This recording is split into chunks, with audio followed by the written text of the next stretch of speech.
clearly the tariff shock of this past week was significant to us because most of our fish is sourced internationally. So you're probably just starting to navigate these waters, pun absolutely intended there.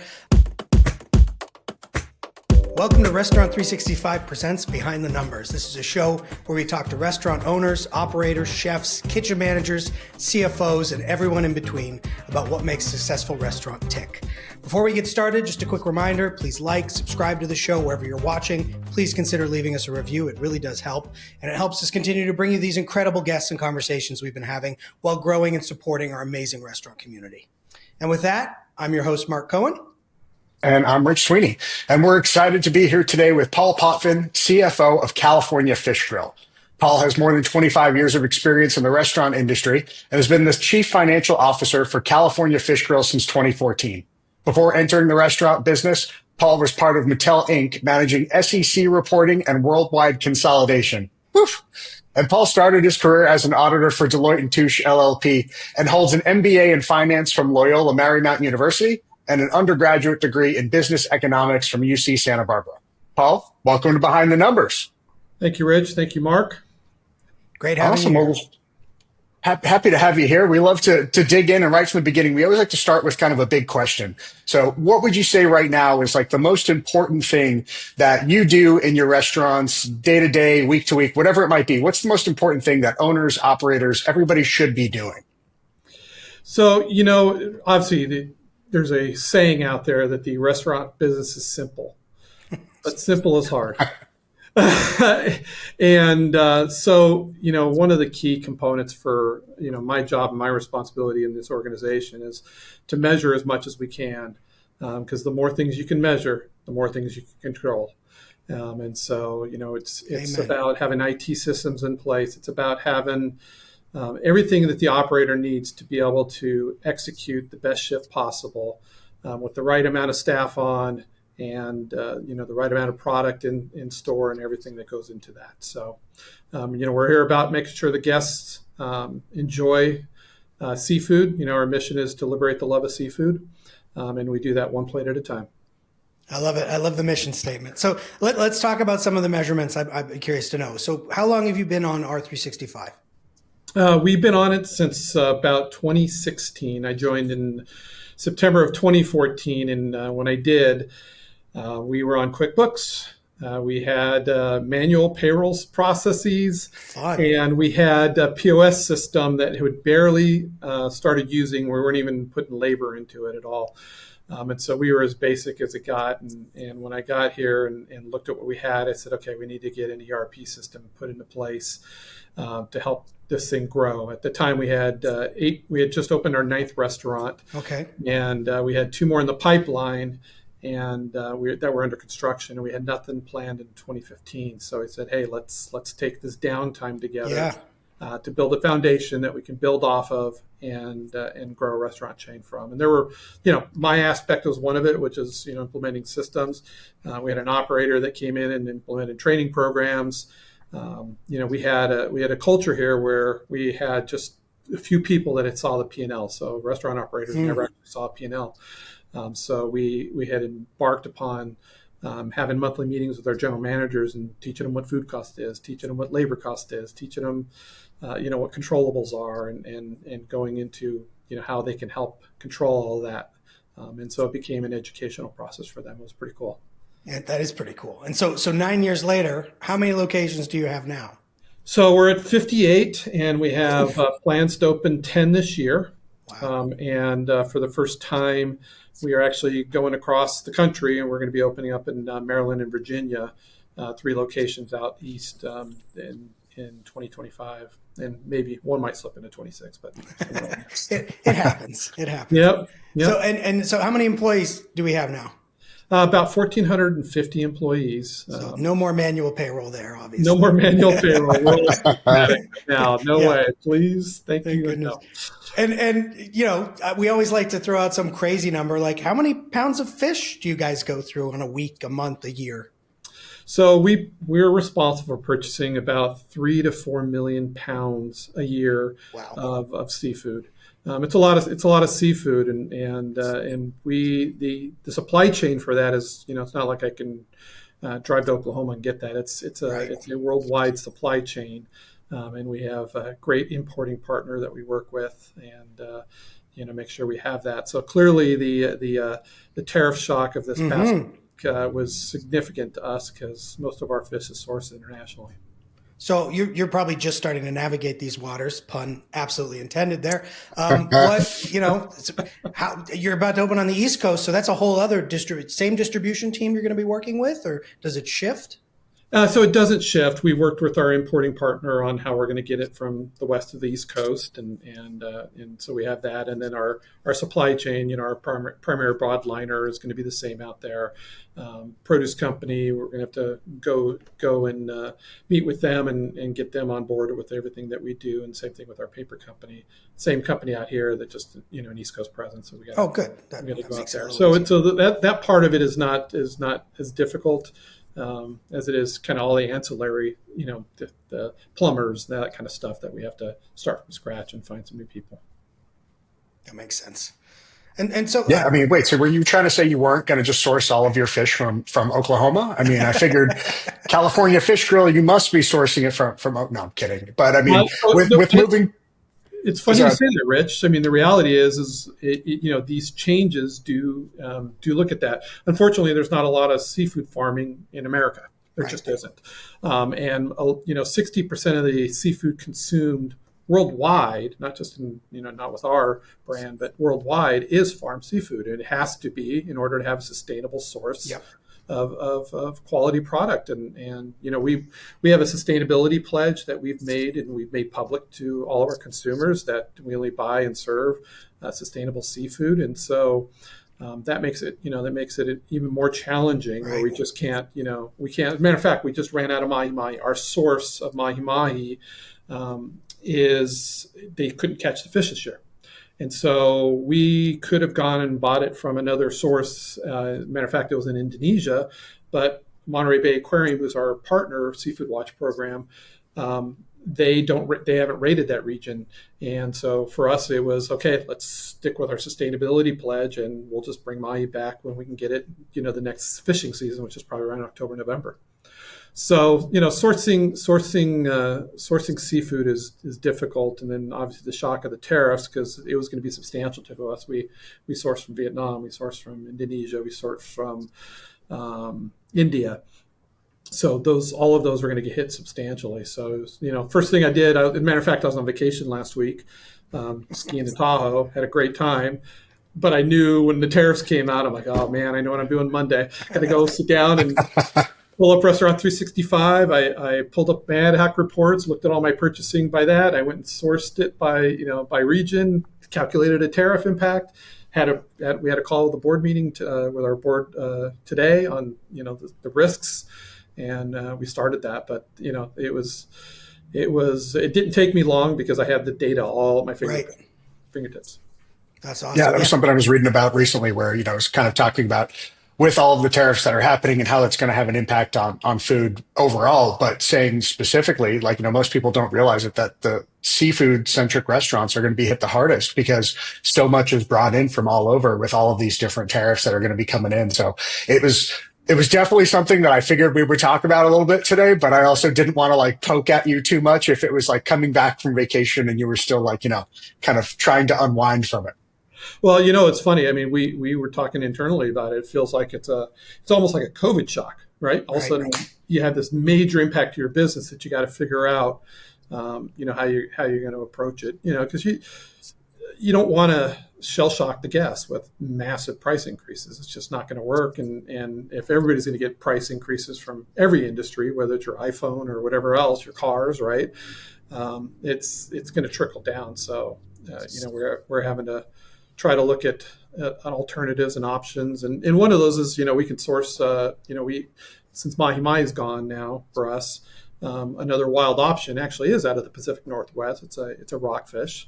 And so we just secured, a load of rockfish that's going to be coming in, and we'll get that on the menu here shortly. And so, we'll look for alternatives that we can. But it's hard in seafood. I wish I was in the chicken business where they're all getting it from from Texas or Mississippi or whatever, but that's not the case here. So we have a bigger risk. Chipotle has a risk of avocados. So does El Pollo Loco. So everybody's got the risk, but none of them have the protein risk that seafood restaurants do. Right. Yeah. That makes perfect sense. So I was going to ask what you're going to do about the mahi. So it sounds like you find a temporary solution and you pivot, and you're able to not have to reduce, menu items that guests are coming in for. And I know, like you've talked about in the past, like people come in for fish and chips, and you've mentioned that's sort of like the gateway drug to California Fish Grill, and then they just keep coming back in for more and more. So if there is something on the menu that you no longer have, that's obviously puts you at risk for that repeat business. So. It does. I mean, the good news is, our brand has a lot of options, right? And so there's always something else you can find and try at California Fish Grill. But it's, when people do come in for their favorites, trust me, we had taken trout. We used to have trout on the menu, and it was one of our lowest sellers. But when we took it off, you had some of those trout people that were very vocal, wanted their trout back. You're like, but no one eats this. But you. Yeah. I've got the data to prove it. But so it's definitely vocal, and you do have people say, "I'll never come back," because that's what I always came for, right? And unfortunately, that's what it is. And so I feel like when you adopted the product, you were a very early advocate for actual versus theoretical food reporting. That was a holy grail for you guys to get to very quickly. In addition to having transparent financial data and P&Ls that you can actually look at in real time, the AVT was sort of like, you stood that up relatively quick. I think it was the first year you were up and running with that. Yeah, absolutely. That was, we had started on another just kind of product that all they did was recipe costing and stuff like that. And so I had already built all the recipes up. And so as soon as we got onto the product, my nighttime hours, myself and our head of IT, we took stacks of the recipes and we put them all into the Restaurant 365 so we can get up and running as soon as we could. And listen, for us it was important. We have a very expensive commodity at our price points. Since our we only offer at affordable prices. That's our kind of really important pillar for us. And so having every cent of your food costs be real, not wasted food costs, was super important to us. And I happened to come into the business when they had seen a substantial increase in the food costs.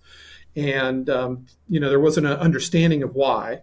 Initially, everybody thought it was the operators just, being bad operators. It turned out we had a commodity increase in mahi and in salmon that year. And those are our two of our three biggest proteins in that time. And because of that, our food costs had gone up. So it had nothing to do with the operations. Not that they were perfect, but it certainly didn't have. And so having that visibility of going, okay, no, let's see if we can measure what the operators really can improve upon. And it's nothing worse than saying, hey, why is your food cost 3% higher? And they go, I don't know. And so it's, it'd be awesome to go, oh, it's because we wasted 25 pounds of salmon last week, and we need to go figure out what that problem is, right? Why do we have that? And so that was very, very important to me. It was something that I had in my prior brand. Okay. And so because of that, I knew how valuable it was. And we saw an immediate food cost increase. And everybody thinks it's always in the protein. And a lot of times it's all in the ancillary stuff. It was the produce, It was the French fries, it was the beans, it was the rice, right? And then clam chowder, soups. We had 2 soups at the time, and the waste on that was a massive amount. So we had to start teaching them to only warm up half the bag at the end of the night instead of doing a whole full bag at the end of the night, and then you're throwing it away, right? So, having that visibility as to what the problem was tantamount, because I can take that off of the equation of that was the operations problem. I mean, I just got to say too, like hearing it coming from normally for me, AVT has always been more of an ops, kind of driven report. It's been something that, as an operator, that's what I was gung ho for, always trying to, kind of preach the need for it. So to hear that from somebody who's a CFO is just like, hey, to hear that, and that the fact that you were like putting in recipes is just kind of like, I know a few CFOs that would look at me and be like, no, I don't understand why is this a capital T versus a lowercase t? I don't understand. So kudos to you for doing that.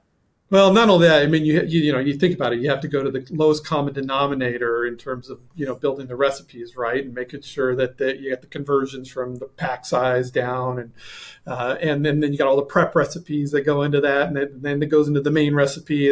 All the layers that go into doing an AVT is not super simple, and quite frankly, it's not something that's one and done. There's constant evolution to it, whether it's now you're sourcing a different product and it's got a different pack size. And so you're constantly having to make sure that you're paying attention to it and looking at it and correcting it. And so, I have some operators sometimes will go, hey, there's something wrong. It looks like we're not getting credit for this new PLU that we got, right, that came through the POS system, and sure enough, we had to attach a recipe to it, right? So but the operators, that's what makes me happy, is they're going, holy, they know how to find it, they know how to look for it, and they know how to advise, going, hey, you've screwed something up, fix it, please. Yeah. So at a corporate level, you're controlling the menu, you're controlling the recipe links, and then at a store level, they're responsible for their AP and their purchase items, and then in terms of new PLUs, is that controlled by a gatekeeper, or like how do you manage new products coming in, substitutions, all that fun stuff? So we have, with our broadliners and our other suppliers, we always have the main item, and then we have a sub, right?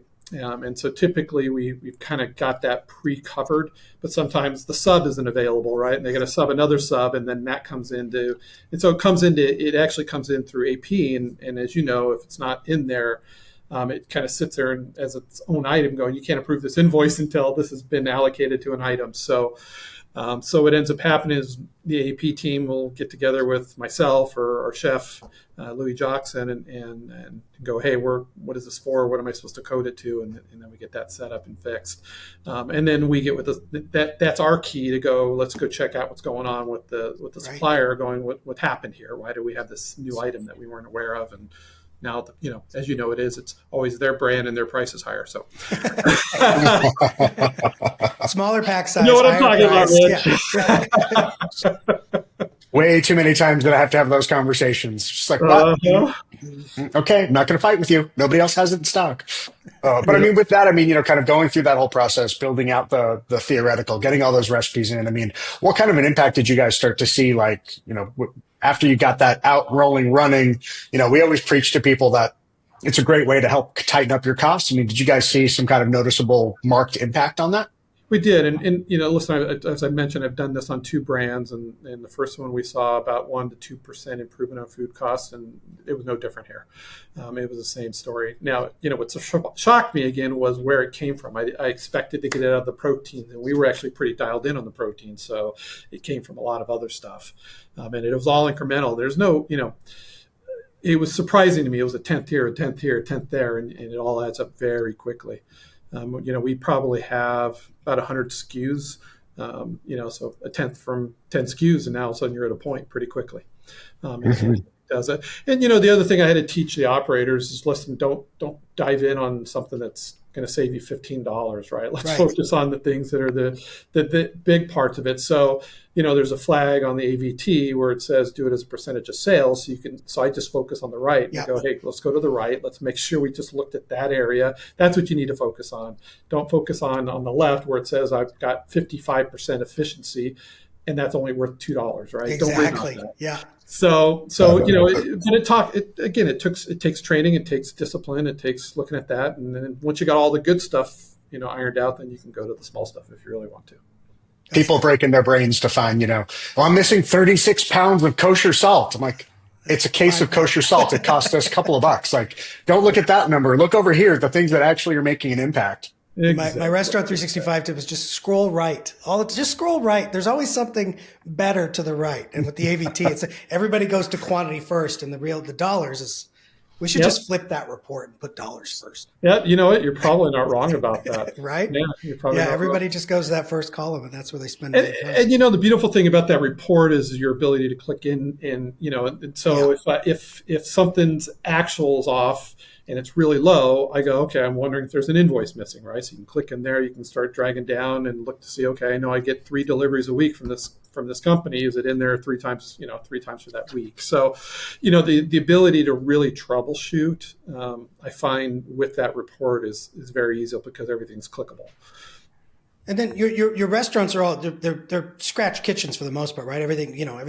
But I know that have you found any opportunities to have something pre-made versus purchasing it raw and making it in-house? Like, I know that's been coming up a lot with operators. It's just because of the cost of labor is rising, as is everything else. Yeah, there's actually more than just the cost of labor. There's, when we started and we only had 8 or 9 restaurants, it was easy because you can, get to every restaurant. They were all drivable. But as you start scaling your brand, it's funny, our chef Louis, he would always come in and say, we need to be able to scale this. And I'm like, I'm tired of hearing you say the word scale. I'm tired of it. But he was right. He was 100% right. So yes, so we looked for opportunities because you wanted to be able to scale it. But you also wanted consistency. You wanted the product to always be made the same. You'd go from, taste our garlic butter in one location, go to another. And if it didn't get done right, it tastes different. And so, in addition to the labor savings, you get the consistency, because it typically costs you a little more to have somebody else make it, right? The labor just transfers to another company, but it definitely brings the consistency to the brand, and you can't do it for everything, right? And we had to go out and specify with our recipes, sign NDAs with suppliers, and that they can only do it to our recipe. They couldn't sell it to anybody else. So you have to go through that whole exercise to protect your brand and to make sure that no one else gets a hold of your recipes. But it ultimately it saves you time, it saves you money, it makes it so we can scale this business. And you've done some interesting things with labor too. You're like a bit of a mad scientist when it comes to some of these processes, aren't you? So we take a similar approach as AVT to labor, and so one of the first things we did is we had worked with a industrial engineer previously, and he came in and did a time and motion study of our operations, and so he picked 3 restaurants that kind of that represented how most of our restaurants operated, and so it was a combined project of IT, myself, our operations team, and we sat down and we went through every task that it takes to run a restaurant, whether it's daily, weekly, monthly, quarterly, and we assigned hours or time or minutes to each one of those tasks, whether it's prep, whether it's to cook a meal or whatever the case may be, and from that we apply a menu mix to it, so we can come up with basically the number of hours that an operation should have in the front, how many hours it should have in the back, and that includes things like inventory. It could even include reviewing P&Ls, right? That's a task that a manager has to do, and they know it takes me an hour and a half a week to do that, or an hour and a half a month to do that, whatever the number is, right? And so we put all of those. We ended up having something like 563 tasks that were done in a restaurant. It's crazy when you think about that. How many of them were like, the kitchen manager walks into the walk-in and goes, "What did I come in here for?" Because that one is at least probably 5 to 7 minutes out of every day for me. Just multiple times walking into a room, just going, brain farts. What did I come in here for again? That's because of the gray hair, Rich. Yeah. How do you figure that out? It's so true. But so we then took that that time and motion study, and we had worked with a software supplier that was able to ingest that in there. So we have an AVT on labor. So the operators go ahead and put a sales forecast in that. It backs into how many hours for the next week they need to schedule it, and we actually have it in 15-minute increments, so they know how many bodies to have at any given hour, or every 15 minutes, excuse me. And from there, they could, so it really, people think about it, you're doing it to save labor. The reality is that's part of it, but it's really to match the labor with the business. And not every restaurant has the same flow of traffic, right? And so some might have a big lunch business, some might have a slower dinner business, some might have a bigger dinner business. So you can't staff the same in every place. You need to do it based on the flow of the business. So this gave us that opportunity to do that. Now, at the end of the week, we look back, or you can even do it daily, but at the end of the week, we look back and go, okay, you estimated this much in sales. What were your actuals? You were given this many hours based on your forecast. How much did you schedule? how much did you run? And based on the actual sales, how much should you have run? And then we can measure back, actual versus theoretical on that. So our goal is always for the operations team to run between 98% and 102% of those theoretical labor hours. Wow. And so we measure it in that way, and it's made it, and it's interesting. This is what I love about our operators. They will have, let's say you have a regional manager who's got 5 restaurants, and he's got restaurant 1 that does X amount of sales per week, and restaurant 2 does the same X amount of weeks, but one gets 560 hours, and the other one gets 580 hours. They'll go, hey, wait a second, why, based on the same sales forecast, is one getting more, one getting less, right? And so we then have to try to explain to them, okay, let's look at the business flow. Okay, how much third-party delivery business, which has a markup in sales, right? So you're doing the same amount of activity, but you're getting more revenue for that item. How much catering business? How much is dinner business where you have a higher check versus lunch business? So you really have to really dive into it and understand it. And it's not one size fits all. And that's the problem, is everybody always wants a one size fits all solution, and you can't have that. No. Does that also look at like product mix? Like for one location, what the items that they're selling versus another, maybe if the prep on something is more labor intensive versus a different one. I mean, do you guys kind of take that stuff into consideration as well? Yeah, so that was part of building it up to come up with the hours when you're doing, because we assign, if that prep of that one item is 1 hour and I sell so much of that, so I need to prep X amount, it factors all that into the equation. Yeah. And listen, times are evolving now, so we're actually looking to evolve that tool ourselves. We're evaluating 2 different tools now that's going to incorporate AI, and it's going to be able to, instead of the regional manager sending me or our IT guy a question on why is this labor 580 and this one's 565, they'll be able to ask AI, and AI will spit it back out to them. And so, so we want to evolve this tool, and we want to continue to evolve that so that everybody's smarter, and it takes less time, and they can really explain it and understand it. Right. I think that's something a lot of people don't think about, right? It's like, okay, I've got an order of 100 tacos. If I'm bringing in that single order as a catering order, that cashier time is 2 minutes. But if I'm bringing in 100 individual tacos, that cashier time is now, it's economies of scale. It kind of goes both ways, right? The cashier time, or in the back of the house, they're still making 100 tacos. So that doesn't change, right? That happened with, so when we first created this, we have Brussels sprouts, and we would buy the whole Brussels sprouts, and someone was back there cut them in half, right? Because that's how we serve it. Eventually, we sourced the pre-split Brussels sprouts. Well, guess what? I can go to my theoretical labor model and go, okay, let's get that out of the model. That'll reduce 2 hours, 2 hours a day of prep. And all of a sudden now we were able to, usually that just kind of floats into the ether. You never actually get it out of labor. We were able to reduce their theoretical labor hours. So now they had to match up to that, because otherwise they're going to run higher than their theoretical. So it's critical to really understand, how all that stuff builds up. It really is. Yeah, it's literally looking at the science behind it. I love it. It's great. Yeah. Amazing to think like a Brussels sprout sourced being cut in half can impact your labor costs, but it makes perfect sense, right? You think about all the time that's wasted, prepping and cutting all that stuff. That's amazing. Yep. Yeah, actually, as you were saying, I was like thinking about that. Like, okay, how many restaurants did I have that we had Brussels sprouts, that we used to have Brussels sprouts? Bottom the whole ones, you got somebody trimming off the bottom and peeling the cut. Yeah, so hindsight being 2020, I wish I would have had some of those things in place. Could have helped drive my efficiency a little bit more as well. Do the math on that. 2 hours of labor at X dollars times how many weeks, how many years? You don't want to do that, Rich. You'll get depressed. So I'll have even more gray hair than I already do. So, Rich, think about this. If you walked into any restaurant and you go and you ask anybody in the kitchen or ask anybody in the front going, what's the worst part of your job? And how can I get rid of that, right? So if the worst part of my job was sitting there having to just cut Brussels sprouts, right, and I can get rid of that by just outsourcing it, that's a great question to ask any operator. Absolutely. Granted, that used to be the thing that I would like when I saw servers standing around bored. I was like, you look like you need to go. Well, for my restaurant, it was homemade tater tots. So it was like, looks like you need to go scoop tater tots. Instantly, people found things to clean all the time. So we kept them efficient, just in a very different way. Motivator. Very good.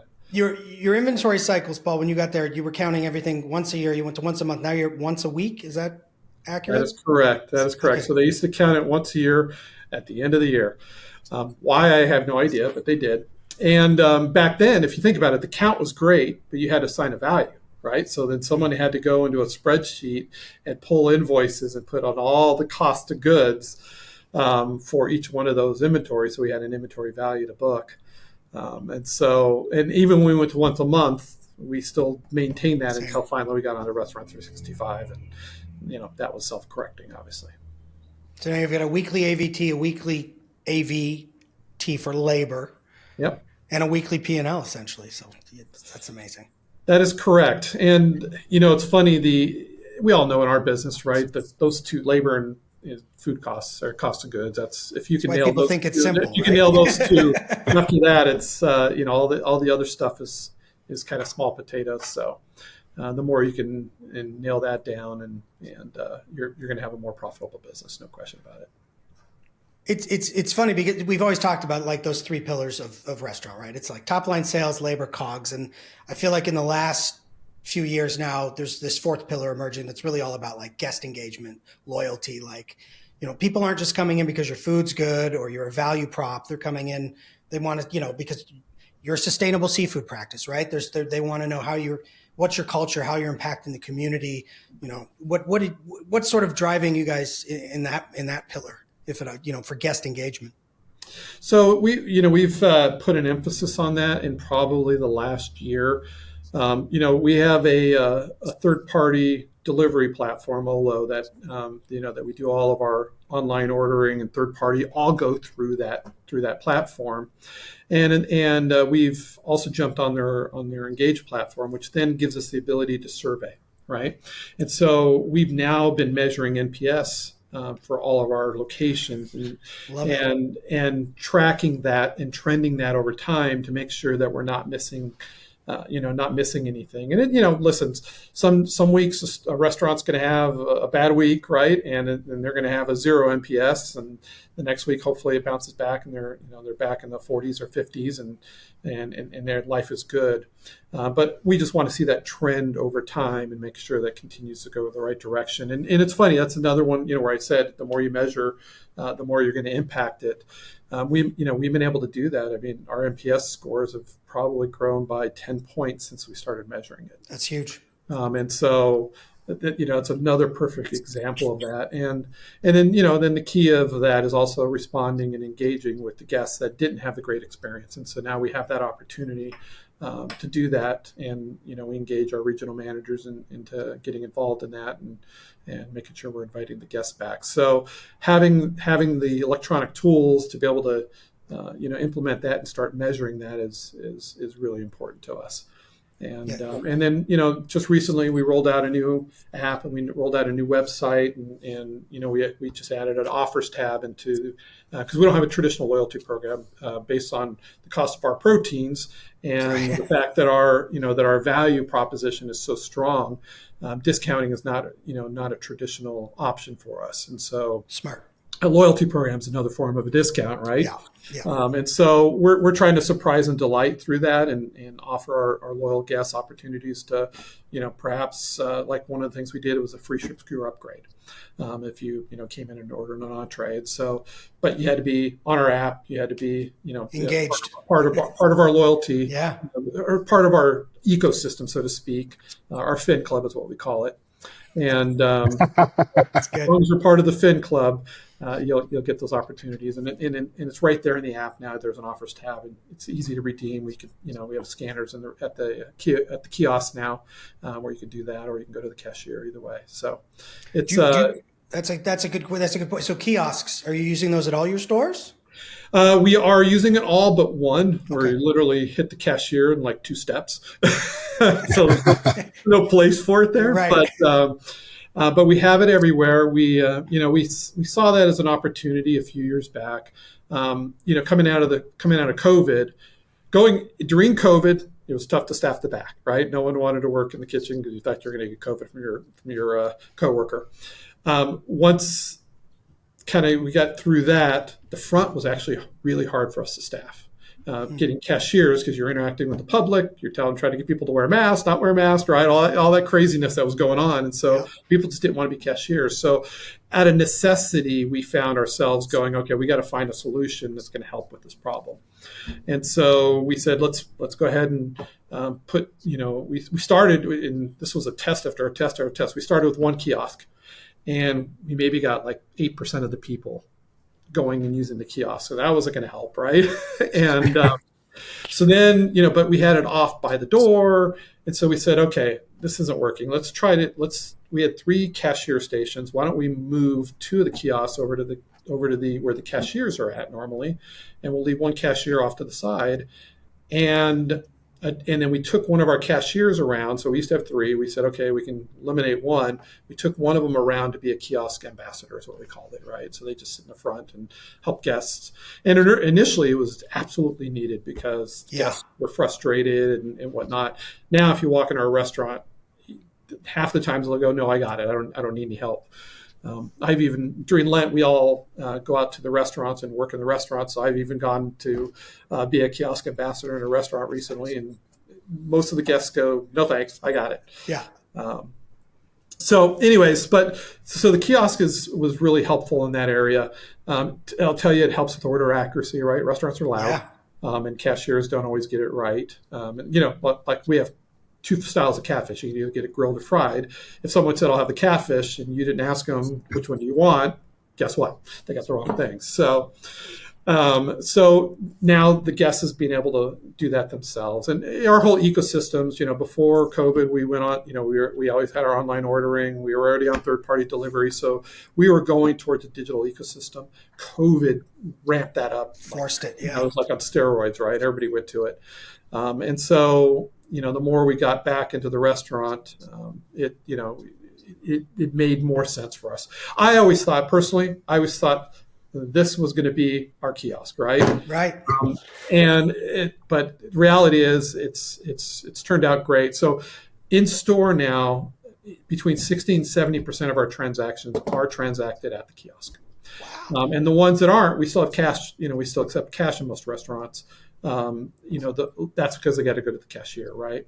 Or in the past, it used to be because we used to, we'd have a, maybe some sort of discount that went out that they would have to go redeem there, because we have partnerships with like Kaiser and whatnot. And we'd say, hey, Kaiser employees, you come and get a 10% discount, that kind of thing. So it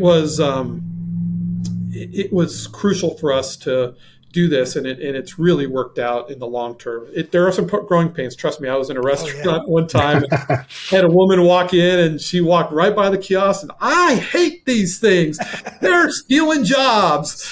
And we're like, no problem, man. We can take you right here. I don't care. I still hate these things, right? So I'm like, yeah, I tried, but so you will have that. There's no 2 way about it, right? It's going to happen.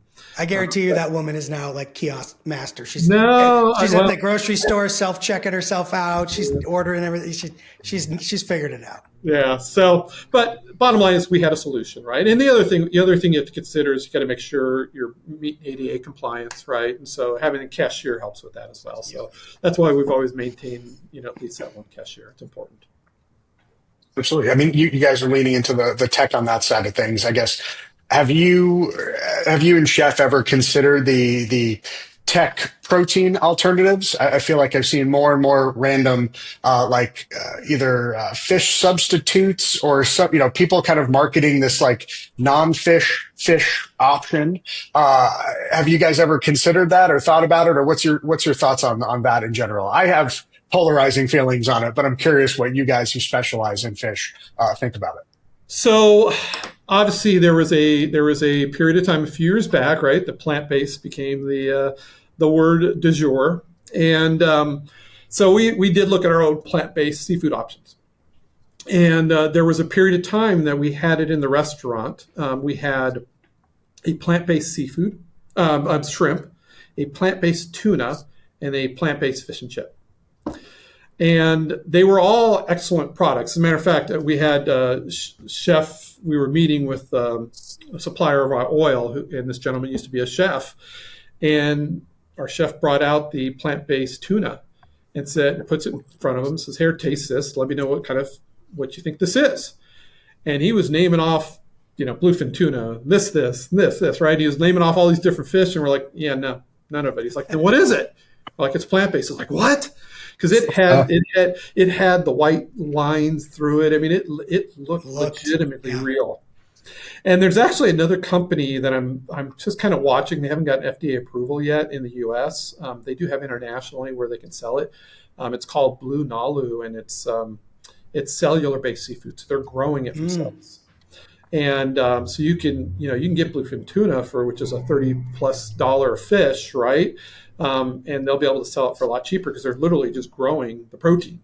And there's no head, there's no tail, there's no bones. Crazy. And so they're just growing it in vats. And so it's fascinating from a sustainability standpoint. Talk about, you can't get more sustainable than that, right? Yeah, totally. Yeah, that's why, I was kind of thinking about what you said before about your sustainability pledge and knowing that there's been so many advancements to, like just that science of food over the years. But I know for a lot of folks, it's really polarizing as far as, do they chalk that off as like, it's not fish, like it'll never be in our restaurants, or, well, maybe it has a place if our clientele wants it to, kind of how you guys could potentially look at it from a sustainability standpoint of this could be, with everything that's going on in the world anyway, so many outside factors that could have an influence on things, being able to still offer a great product for your guests and still be able to maintain that sustainability.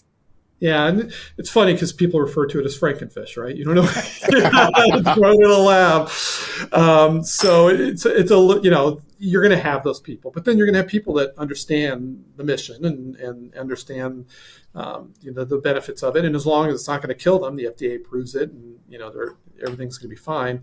I think you'll have a percentage of people that will opt for it. So it's not off of our radar screen not to look at it or try it. We always test things, and we always say fail fast, right? Just go ahead and test, get the feedback, and see what customers think about it. And if it doesn't work, just like we did with the plant-based, it was on our menu. Right. It was those 3 items were selling less than 1.5% of mix. It didn't make sense to keep it on at some point in time, so we just made the decision to pull it off. And instead, we have an avocado, we have a veggie bowl now. It has great avocados and Brussels sprouts and corn and beans in there. And so we said, okay, we'll substitute it with just a real vegetable dish instead of Frankenfish, as you call it. Well, it's not. No, I agree. It's not. I feel like we're right at the edge of that like uncanny valley moment of plant-based food where they're nailing the texture, the taste, the smell, and now the appearance, so that your brain doesn't do that. Well, is that real? Is it not? You're just like, that looks like a piece of tuna to me. Yeah. Tastes like tuna, smells like. I think we're really close. Yep, agreed. So, bottom line is we're always looking at everything that we can to again hit our sustainability pledge and bring good quality seafood or seafood-like substances to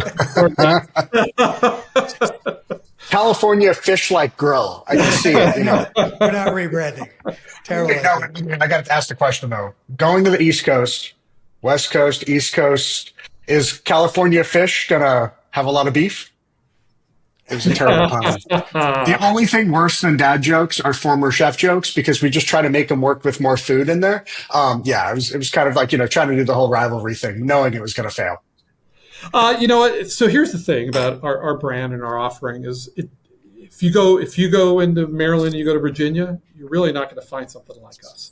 Where we're offering, sustainable, high quality seafood at an affordable price in a fast casual environment. Casual, you're not paying $30 for a plate of seafood. That's what people think about seafood. That's that's the challenge with seafood. And actually, quite frankly, breaking a new market to get people to rethink that. Right, that's what their perception is. Because when they see California Fish Grill, they think it's a lot of times you'll walk in and they think it's where's the hostess? Who's going to seat me? Where are the waiters? Right. And you have to explain to them, no, we're fast casual. There's a line, and you can place your order. And so that is a definite challenge whenever we're breaking a new market. When we broke our new markets in Vegas and Phoenix, there was a lot of California transplants, so they knew us. Yeah. So we had the benefit of that. This is going to be a whole different experience for us. I don't think we were worried about the name, and we did actually, believe it or not, we did some naming studies. And more engineers. There is a percentage of people that said I wouldn't try it because of the name, right? Oh. But that percentage was small relative to the pie, right? And so, for us, it makes sense. And we strongly believe you come in and try our restaurant, you have the experience for the first time, you see the price points, we're going to get you hooked, and you're going to tell your friends, and that's going to be all we need. Listen, it's funny. I was listening to a podcast driving in this morning, and they were talking about Buffalo Wild Wings, right? And that's got the name Buffalo in it, and everything's about the animal, but it's really from Buffalo. You got Texas Roadhouse, Texas. I mean, they all do fine, right? It's all just a name at this point, and I think people realize that. Fortunately for us, we had California Pizza Kitchen that blazed the trail over the years, so that's already been crossed with California. That's why I don't know if you guys are going to switch it up and do it like CFG or something. Try to just go with the acronym instead. Well, like Kentucky Fried Chicken. There you go. Wow, we solved it. You cracked it. So, Paul, we always like to end these with some sort of a hot take. Other than tariffs, is there a trend in the industry right now that you just want to see go away, or maybe something you'd like to see come back? Or what's your hot take on the restaurant industry right now? Listen, I think we're in a weird time right now, obviously with the tariffs, and it's going to be tough for every operator, right? We're all going to be impacted on some level, but the bigger concern, quite frankly, isn't just what we're being impacted by. It's the overall consumer impact. I mean, the fact that your automobile is going to cost $4,000 more if you're going to go buy a car. So, we all have to think about value. And how we can provide value to the guest, whether it's in a great experience, whether it's in a innovative product, and try to give the guests what they need and what they can afford in whatever way they can. And that's going to be important. It's going to be hard, right? It's going to take innovation. It's funny, seafood costs went up during the pandemic. We had to look at our portions, and we were always serving 8-ounce seafood. So we introduced bowls that had 4-ounce pieces in it, so we can keep the price down, and it was still a great value, still great flavor. And we were able to provide the guests that were worried about spending that extra $3 an opportunity to still come to us and do that. So I think people just need, that's top of mind for us. Whenever we're doing any food tasting, is okay. We need a value offering. We need you could still have that aspirational offering as well, but we need to have a mixture of it all, so you can appeal to every guest. And so during these troubled times, like that we're in, or these turbulent times, I should say, not troubled times. You just have to be constantly thinking about that. And again, being an efficient operation is the way you can do that, right? So if you don't have a theoretical food costing, and invest the time, because it is time. Invest the time into building that out and get it going, and that will save you some money here that can offset some of the tariff costs and whatnot. So you have to think about ways that you can do it that you haven't been doing it so far. Love it. Well said. Thank you. Well, Paul, I really appreciate you joining us today. This was a great conversation. If you want to find out more about California Fish Grill, they have nearly 60 locations that we talked about. You can find them all over social media platforms. Definitely check them out on Instagram. Their page is just awesome, and the food looks beautiful. Looks amazing.